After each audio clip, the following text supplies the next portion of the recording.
السلام علیکم ورحمۃ اللہ وبرکاتہ۔ جماعت نہم، امید کرتا ہوں تمام بچے ٹھیک ہوں گے۔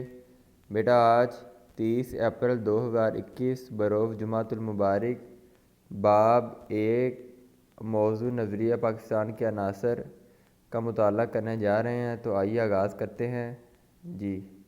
نظریہ پاکستان کے عناصر، elements of ideology of Pakistan. نظریہ پاکستان کی بنیاد اسلامی نظریہ حیات پر رکھی گئی، تو اس میں اسلامی نظریہ حیات معروضی کے لیے بھی پوچھ سکتا ہے۔ وہ عقائد عقیدہ کی جمع، ٹھیک ہے، عبادات، قانون کی حکمرانی، اخوت و مساوات اور عدل و انصاف نظریہ پاکستان کے عناصر ہیں۔ ان عناصر کی تفصیل ذیل میں پیش ہے، ذیل لیجیے۔ نمبر 1، عقائد۔ عقائد میں توحید یعنی اللہ کو ایک ماننا، رسالت تمام رسولوں پر ایمان لانا اور رسولوں کے ساتھ نبی کریم صلی اللہ علیہ وآلہ وسلم کو نبی آخر الزمان دل و جان سے تسلیم کرنا، اور یہ بھی ماننا کہ ان کے بعد کوئی نبی نہیں آئے گا۔ آخرت یعنی قیامت، ملائکہ، فرشتوں پر یقین اور الہامی کتابوں پر ایمان لانا شامل ہے۔ عقائد کے مجموعے کو ایمان کہتے ہیں۔ ڈیش کے مجموعوں کو ایمان کہتے ہیں: عقائد، توحید، رسالت، آخرت۔ یہ معروضی میں بھی آ سکتا ہے، تو اس کا جواب ہے عقائد۔ یہ آپ کو معروضی میں یوں بھی پوچھ سکتا ہے کہ عقائد کے مجموعوں کو ڈیش کہتے ہیں، ٹھیک ہے۔ ایمان، اتحاد، تنظیم کوئی نہیں، تو اس کا جواب ہے ایمان۔ نمبر 1، عقیدہ توحید سے مراد یہ ہے کہ اللہ تعالیٰ ساری کائنات کا خالق اور مالک ہے۔ وہ واحد اور یکتا ہے، اس کا کوئی شریک نہیں اور نہ ہی کوئی چیز اس کے علم سے باہر ہے۔ بیٹا اس چیز کی گواہی تو سورہ اخلاص میں بھی اللہ پاک نے واضح دی ہے۔ قل هو اللہ احد، کہو اللہ ایک ہے، اللہ الصمد، لم یلد ولم یولد ولم یکن لہ کفوا احد۔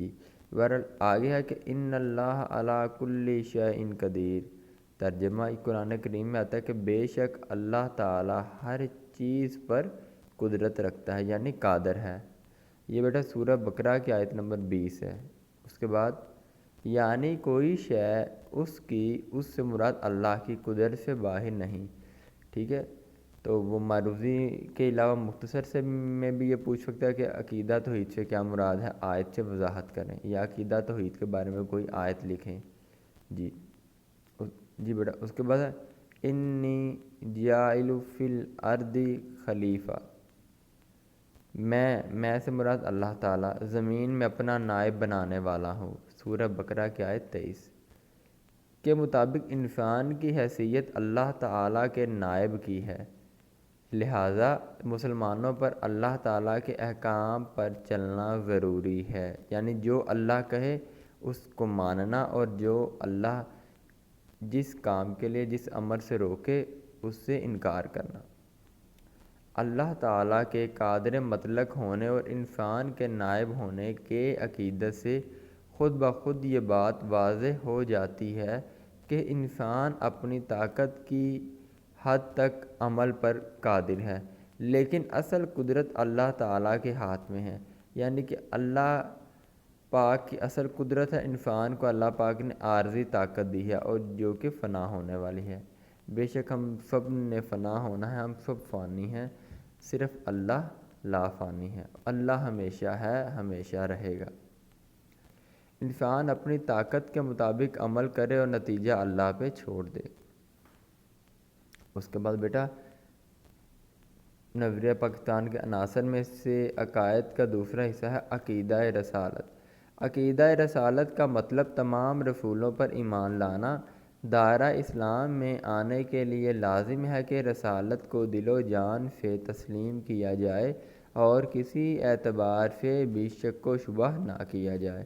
قرآن مجید اور اسوہ رسول صلی اللہ علیہ وآلہ وسلم کو سرچشمہ ہدایت ماننا اور حضرت محمد صلی اللہ علیہ وآلہ وسلم کو اللہ تعالیٰ کا آخری رسول اور آخری نبی ماننا، یہ ایمان رکھنا کہ آپ صلی اللہ علیہ وآلہ وسلم کے بعد کوئی نبی نہیں آئے گا، عقیدہ رسالت کا لازمی جزو ہے، اور جو اس سے انکار کرے وہ مسلمان نہیں ہو سکتا۔ جی بیٹا، آج کے موضوع میں بیٹا آپ نے نظریہ پاکستان کے عناصر اور عناصر میں عقائد میں پہلا عقیدہ توحید یعنی اللہ کو ایک ماننا، اور اس کے بعد آپ نے عقیدہ رسالت کے بارے میں کچھ پڑھا، ٹھیک ہے بیٹا۔ تو اس کے بعد عبادات ہیں، آئیے اس کا بھی مطالعہ کرتے ہیں، انتہائی آسان ہے اور ہمارے دین کے قریب ترین ہے۔ جی، عبادات، توحید و رسالت اسلام کا پہلا رکن ہے۔ جی بیٹا، وہ ہم نے پڑھ لیا۔ دوسرا رکن نماز ہے، یعنی اللہ کی عبادت کرنا، ٹھیک۔ اللہ تعالیٰ نے قرآن مجید میں کئی مقامات پر نماز کی ادائیگی کا حکم دیا ہے۔ غالباً میرے خیال میں اللہ پاک کمی بیشی معاف فرمائے، قرآن کریم میں کوئی 700 جگہ پہ نماز کا حکم دیا گیا ہے۔ نماز کو مقررہ اوقات کے مطابق ادا کرنا فرض ہے۔ اللہ تعالیٰ نے قرآن کریم کی سورہ النساء آیت نمبر 103 میں فرمایا ہے، ان الصلاۃ کانت علی المؤمنین کتاب موقوتا۔ ترجمہ، بے شک صلاۃ نماز کو کہتے ہیں، ٹھیک ہے، کانت فرض کی گئی، علی المؤمنین مومنوں پر، ٹھیک ہے۔ تو ترجمہ اس کا کہ بے شک نماز کا مومنوں پر اوقات مقررہ میں ادا کرنا فرض ہے، یا آپ خالی ترجمہ لکھ سکتے ہیں کہ بے شک نماز مومنوں پر مقررہ اوقات میں فرض کی گئی۔ جی آگے، دراصل نماز قائم کرنا دین اسلام کو قائم کرنے کا وہ نمونہ ہے جس کا مظاہرہ ہر روز ہوتا ہے۔ دن میں 5 مرتبہ ہم پہ نماز فرض کی گئی ہے۔